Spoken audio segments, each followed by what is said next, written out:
कक्षा 6 की छठी इकाई है सुबह। यह एक प्रसंग वर्णन है जो हमने देख लिया, समझ लिया और जाना कि रेशमा कैसे अपनी सूझबूझ से घुलू को बचा लेती है। उसके बाद हमने मुहावरे करे और अभ्यास के सभी प्रश्नों के उत्तर हमने लिख लिए हैं। आज शुरू करेंगे हम स्वाध्याय। स्वाध्याय का पहला प्रश्न है, प्रश्नों के उत्तर दीजिए। उसमें पहला है, सुबह से घर के सभी लोग साफ सफाई क्यों कर रहे थे?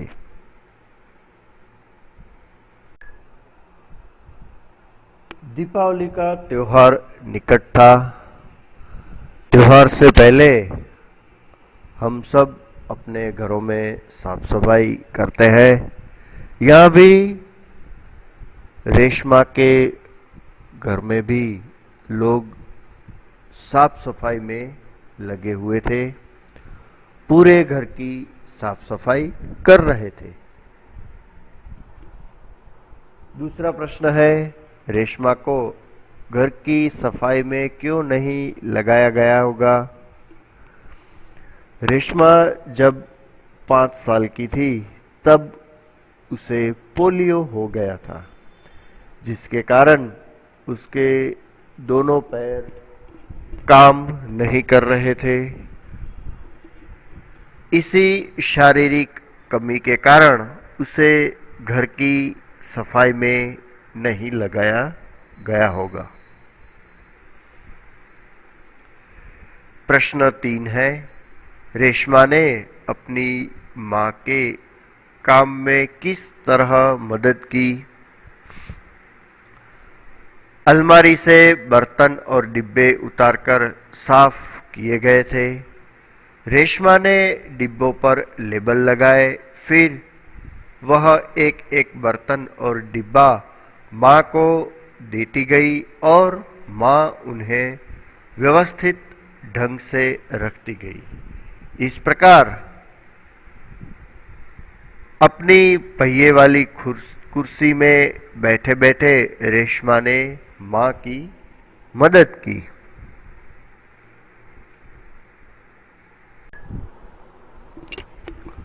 प्रश्न 4 है, मां ने रेशमा को बाजार क्यों भेजा? जब रसोईघर फिर से चमचमाने लगा तब मां को लड्डू बनाने थे। लड्डू बनाने के लिए कुछ सामान लाना था। अब पिताजी तो दफ्तर चले गए थे। गोलू तो बहुत छोटा है। दादी जी और दादाजी बुजुर्ग है। तब सामान लाएगा कौन? इस प्रश्न से मां परेशान थी। तभी रेशमा ने कहा, मां सामान मैं ला दूंगी। तुम अकेले ला पाओगी सामान? ऐसा पूछने पर रेशमा ने मां को बताया, हाँ बिल्कुल, क्योंकि पहले भी एक बार मैं सामान लेने गई थी और यह सारा सामान तो नुक्कड़ वाली दुकान से ही मिल जाएगा। इस तरह मां ने रेशमा को सामान लेने भेजा। 5वां प्रश्न है, रेशमा ने गोलू को धक्का क्यों मारा? गोलू पटाखे जला रहा था, पटाखे छोड़ रहा था। एक पटाखे को बुझा हुआ समझकर उसने छोड़ दिया। कुछ देर बाद उस पटाखे में चिंगारियां निकलने लगी और गोलू की पीठ उस तरफ थी मतलब गोलू को पता नहीं चला ये पटाखा अभी भी जल रहा है। रेशमा ने यह देखा और चिल्लाकर गोलू को हट जाने के लिए कहने लगी, लेकिन शोरगुल के कारण गोलू को कुछ सुनाई नहीं दिया। तब रेशमा ने जल्दी से अपनी कुर्सी को ढकेली और गोलू के पास पहुंची और गोलू को जोर से धक्का मारा। गोलू गिर गया और गोलू और पटाखे के बीच में रेशमा आ गई और वो भी गिर पड़ी। इस प्रकार गोलू को पटाखे से बचाने के लिए रेशमा ने उसको धक्का मारा।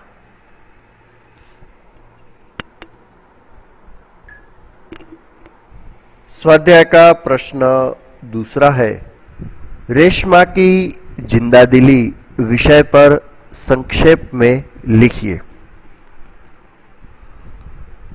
रेशमा बहुत जिंदादिल लड़की थी। पोलियो के कारण रेशमा के दोनों पैर काम नहीं कर रहे थे, लेकिन इस शारीरिक कमी को उसने कभी भी अपने मन पर हावी नहीं होने दिया। वह अपने सारे काम स्वयं ही करती थी। जहां तक हो सके किसी भी काम के लिए किसी और पर निर्भर नहीं रहती थी। साथ ही साथ घर के कामों में भी अपने परिवार का हाथ बढ़ाती थी।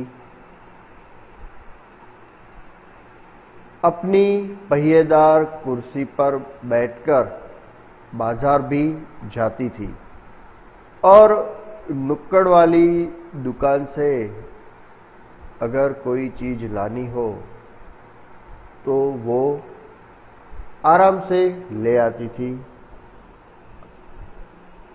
सचमुच रेशमा एक जिंदादिल लड़की है।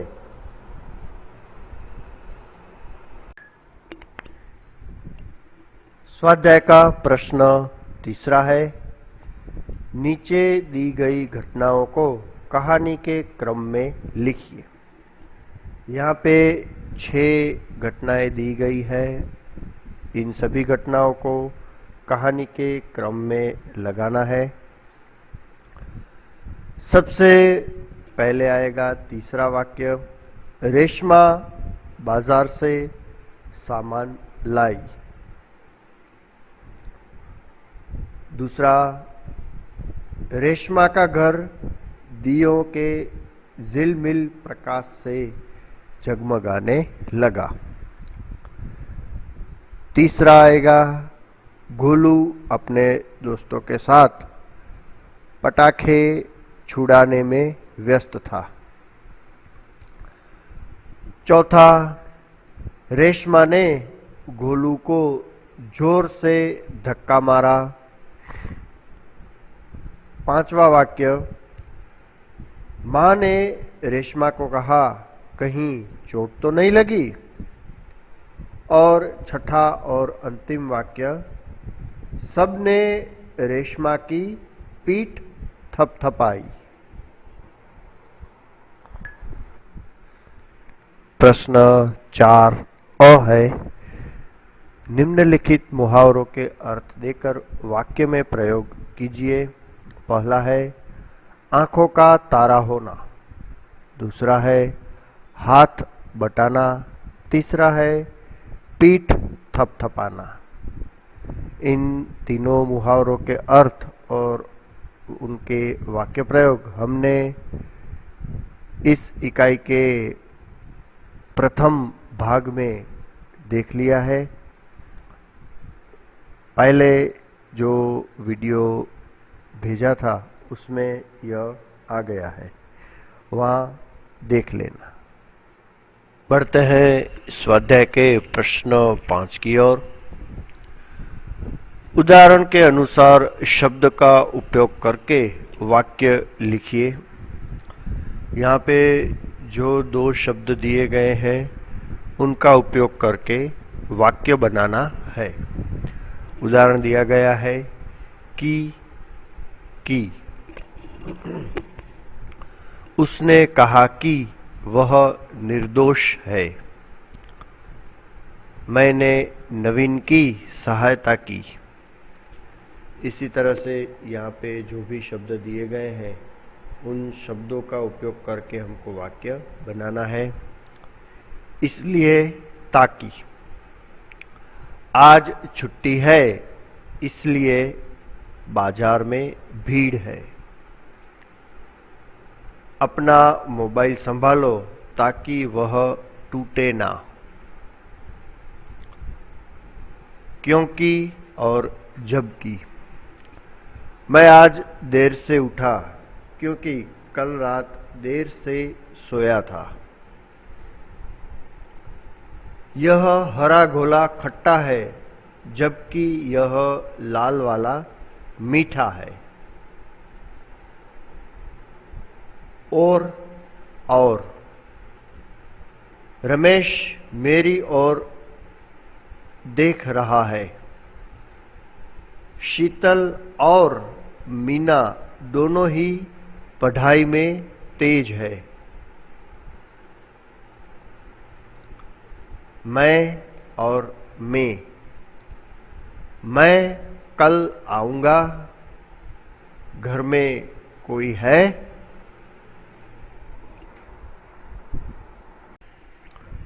स्वाध्याय का प्रश्न छठा है, उसमें अ है। नीचे दिए गए वाक्यों का वचन परिवर्तन कीजिए। यहाँ पे जो वाक्य दिया गया है उनका वचन परिवर्तन करना है। अगर वाक्य बहुवचन में है तो एक वचन में बदलना है, और अगर एक वचन में है तो उसे बहुवचन में बदलना है। उदाहरण इस प्रकार है, माँ को मिलते ही मेरी खुशी का ठिकाना न रहा। माँ से मिलते ही हमारी खुशियों का ठिकाना न रहा।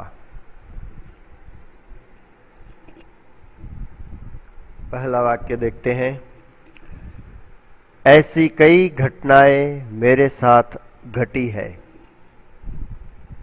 बहुवचन में है, उसका एक वचन करना है। ऐसी एक घटना मेरे साथ घटी है। दूसरा वाक्य, परिचारिका ने मरीज की अच्छी तरह से देखभाल की। परिचारिका ने मरीजों की अच्छी तरह से देखभाल की। तीसरा वाक्य, रात को मैंने सुंदर सपना देखा। रात को हमने सुंदर सपना देखा। चौथा और अंतिम वाक्य, भूकंप का झटका आया फिर भी मैं नहीं घबराया। भूकंप के झटके आए फिर भी मैं नहीं घबराया। यहाँ एक वचन में से बहुवचन हुआ है। प्रश्न 6ब है, नीचे दिए गए शब्दों को चित्र में शब्द के क्रमानुसार लिखिए।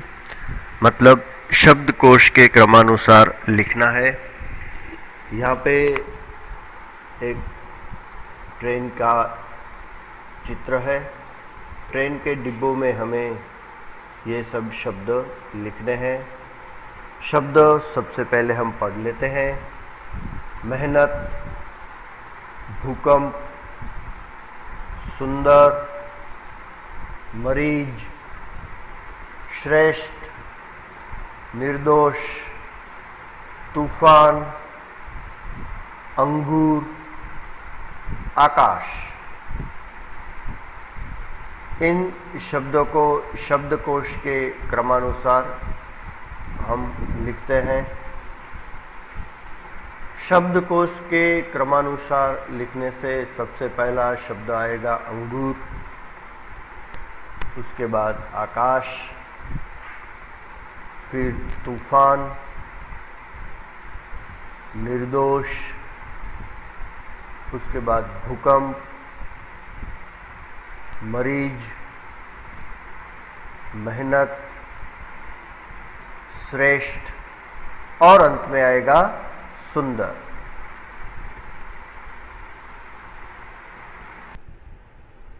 अब बारी है भाषा सज्जता की। इस इकाई में भाषा सज्जता में विशेषण दिए गए हैं।